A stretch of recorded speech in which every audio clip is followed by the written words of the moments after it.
Kevin Rogers, quarterback coach, and I talked about that last night. He said, a year ago you came in, the only thing you knew was offense.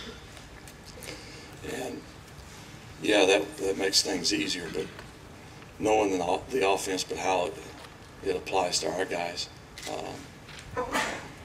We call the same plays here that we did for 17 years.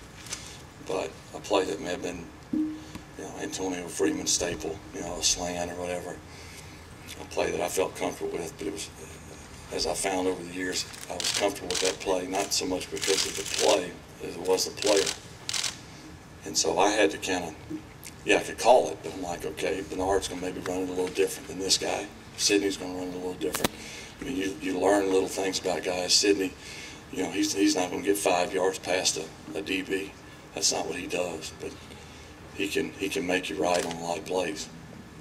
So that trust factor had to happen. Percy had to learn him, and the footwork on handing off to Adrian, should always be precise, but if it's not, he's going to run right over you. So learning those things and doing it in a short amount of time. And the great thing is we did it on the fly. You had a little time first few weeks.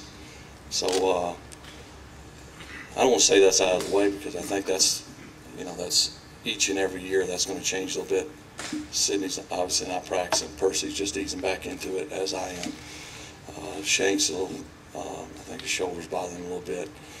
So the guys that are practicing now, they may have to play. Toby, getting to know him. I don't know how we're going to approach things from a third down standpoint. I mean, the obvious thing is Toby will step in Chester's place. I think Albert is a guy who can do that as well. But as I'm telling you that, I don't know.